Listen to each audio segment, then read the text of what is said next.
Hello everyone, आज हम बात करेंगे ट्रांजैक्शन के बारे में। ट्रांजैक्शन का मतलब होता है लेन देन। ठीक है, ऐसी कोई भी चीज़ जिसकी कोई वैल्यू होती है, हमें पे करनी है या मनी के रूप में या फिर गुड्स के रूप में, वही हमारा क्या होता है, ट्रांजैक्शन होता है। ठीक है, it is anything that involves giving और रिसीविंग वैल्यू, मनी और goods and is recorded in the accounts. ठीक है, ट्रांजैक्शन जितने होते हैं उन्हें हम अकाउंट्स में रिकॉर्ड करते हैं। जैसे कि हम अगर कुछ भी ख़रीदने गए हैं तो जब हम उसे पैसे देंगे दुकान वाले को, तो बदले में हमें वो सामान मिलेगा। ठीक है, तो वो क्या है, एक ट्रांजैक्शन हुआ ये। ठीक है, एग्ज़ाम्पल में लिखा हुआ है बाइंग गुड्स, हम कोई भी चीज़ ख़रीद रहे हैं वो ट्रांजैक्शन है, बेच रहे हैं ट्रांजैक्शन है, सैलरी पे कर रहे हैं ट्रांजैक्शन है, रिसीव कर रहे हैं मनी कस्टमर से ट्रांजैक्शन है, रेंट पे कर रहे हैं, बिल पे कर रहे हैं, सब कुछ ट्रांजैक्शन है क्योंकि इसमें लेन देन हुआ है।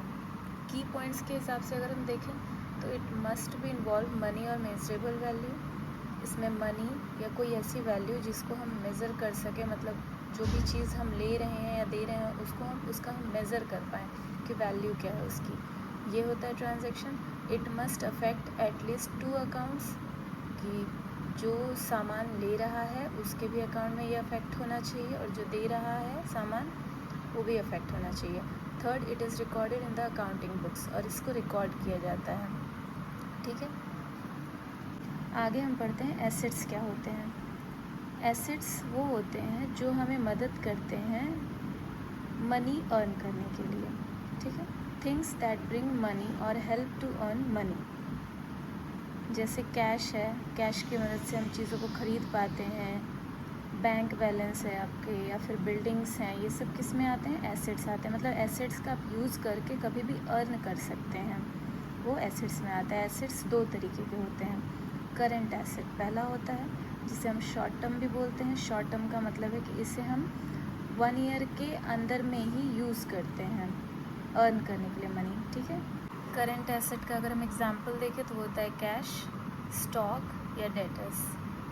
स्टॉक मतलब आपके पास जो सामान है, डेटर्स का मतलब होता है जिससे आप पैसे लेने वाले हैं, जिसको आपने कभी पैसे दिए होंगे, वापस लेना है, वो भी किस में आते हैं, शॉर्ट टर्म में। ठीक है, करंट एसेट्स होते हैं, शॉर्ट टर्म एसेट्स होते हैं। सेकंड होता है एसेट्स में फिक्स्ड एसेट्स। फिक्स्ड एसेट्स होता है लॉन्ग टर्म एसेट। ये क्या होता है, ये 1 साल से ज़्यादा समय के लिए रहता है ये एसेट, और फिर आपको अर्न करवाता रहता है लंबे समय तक। इसमें आता है लैंड, बिल्डिंग, मशीनरी, ये सारी ऐसी चीज़ें हैं जो 1 साल के अंदर तो नहीं है कि यूज़ हो जाएंगी, बाद में भी हमें यूज़ करने का मौका इन्हें मिलता है। ठीक है, तो ये फिक्स्ड एसेट्स होते हैं। लाइबिलिटी क्या होता है, डेप्थ होता है या ऑब्लिगेशंस होता है। डेप्थ का मतलब कि हम पैसे हमने लिए हैं किसी से, अभी हम यूज़ कर रहे हैं, लेकिन कभी ना कभी इन फ्यूचर हमें उन्हें वापस करना है।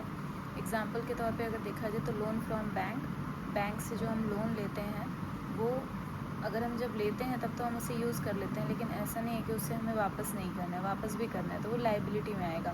क्रेडिटर्स होते हैं, किसी से हमने पैसे लिए हैं लेकिन उसे वापस भी करना है, वो क्रेडिटर्स हो गए।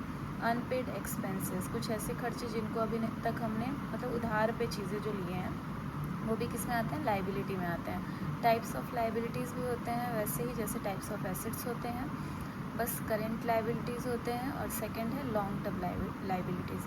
करंट लाइबिलिटीज़ होता है शॉर्ट टर्म, जिसमें आपका आता है क्रेडिटर्स आ जाते हैं, बिल्स पेबल आ जाता है, एक्सेट्रा। लॉन्ग टर्म लाइबिलिटीज़ में आता है bank loans, debentures. Bank loan समझ में आ ही रहा होगा कि बैंक से जो हम लोन लेते हैं। डिबेंचर्स का मतलब होता है कंपनीज जो लोन लेती हैं अपने इन्वेस्टर्स से। सपोज़ किसी कंपनी को पैसे की ज़रूरत है तो पैसे कहाँ से लेगी, अपने इन्वेस्टर्स से वो क्या करेगी, मांगेगी और उन्हें बदले में क्या देगी, डिबेंचर्स इशू करेगी। तो वही वो भी एक लोन का ही प्रोसेस है, उसे हम डिबेंचर्स कहते हैं। ठीक है, थैंक यू।